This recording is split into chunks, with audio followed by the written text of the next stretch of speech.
My name is Molly Q. Feldman, and I'm happy to present my work, joint with my colleagues at Wellesley, Northeastern, and Oberlin, entitled How Beginning Programmers and Code LLMs Misread Each Other. It's an exciting time to think about the future of programming. Specifically, large language models of code, or Code LLMs, have the potential to radically change the text-to-code experience for programmers.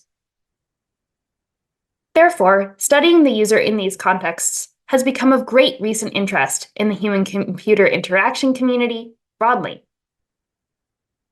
There has been significant work from both industry and academia studying experienced programmer interactions with Code LLMs. Existing studies have found mixed evidence of productivity gains, but have concluded that programmers enjoy using these tools. However, significantly less is known specifically about the strategies and struggles of non-experts.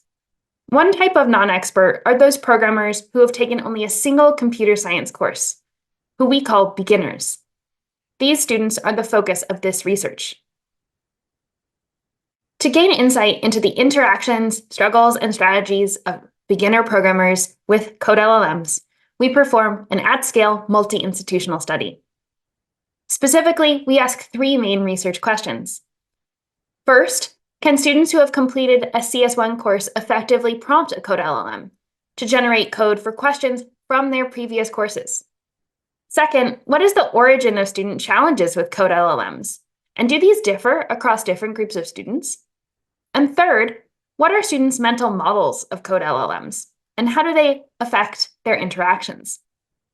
We ask these questions to gain a better understanding regarding the usability and feasibility of non-expert use of Code LLMs. A major challenge in studying user text-to-code interactions with Code LLMs is the practice of crafting a prompt. It's complex. First, the user must understand the task at hand and articulate it in natural language. Then their prompt is passed to the model, which, hopefully, generates outputted code. The user then needs to employ multiple tools, such as reading the code or writing tests, to determine if it is correct. If it is not, then the whole cycle begins again. This task is complex for expert users, and as our results and related work show, additionally challenging for beginners. Therefore, to answer our research questions, we had to employ a specific experimental design distinct from other related work. Our design considers the experimental environment, how to describe the programming problems to students, and choosing relevant problems. Ultimately, our goal was to effectively isolate the natural language prompt writing task, or the prompt writing and revising mentioned above. While the paper includes discussions of trade-offs with our experimental design, here we give an overview of the three main design considerations. In choosing an experimental environment, there are pros and cons to studies deployed in the classroom versus in the lab. Given our aim to isolate the task, we studied the task in a controlled, multi-institutional environment. We recruited 40 students each from 3 US institutions for a total of 120 participants. Each had previously completed a single CS1 course. This scale allowed us to generalize across curricula and to statistically consider a variety of demographic factors in answering our research questions. Once we had our environment, we had to consider how to present programming problems to the user. In many CS1 courses, programming problems are presented via English descriptions. However, our goal was to have students write such descriptions or prompts themselves. Providing a description would permit or even encourage copying, as recent work found. Instead, we provide participants with descriptions via input-output examples. This also allows us to check correctness automatically for students, allowing them to rely on the system to assess correctness and isolate their interactions to prompt writing alone. Finally, we had to decide what type of programming tasks students would see. As we are focused on the prompt cycle rather than educational implications, we chose to present students with a wide range of problems at their perceived skill level. Specifically, we chose 48 Python problems adapted from the CS1 courses our participants completed across 8 different categories. We made sure that for each problem, a successful prompt exists, i.e. it's possible a student could solve it. The model could solve it, i.e. there is a solution, and that the model needs to be prompted to solve it, i.e. the function name is not enough information alone. At a high level, after the recruitment and assent process, each of our 120 participants encountered 3 tutorial problems and 8 different programming problems, one from each of the 8 categories. They then completed a post-survey, a semi-structured interview, a debrief, and provided demographic information.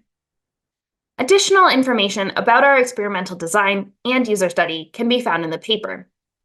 We release our data and user study materials publicly via the Open Science Framework.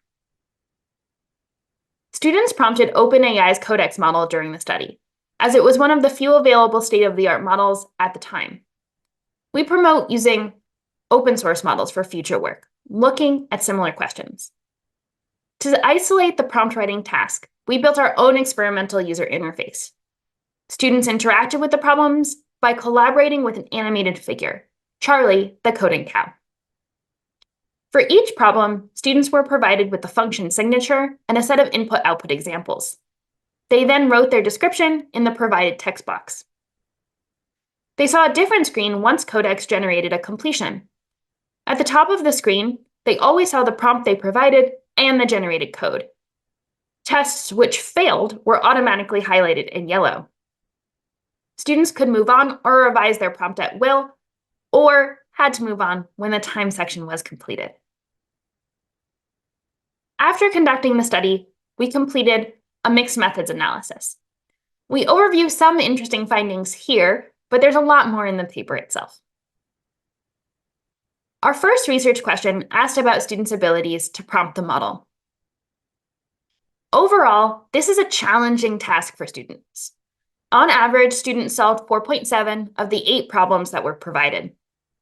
The mean eventual success rate, or the fraction of final prompts or last attempts that succeeded, was 57%.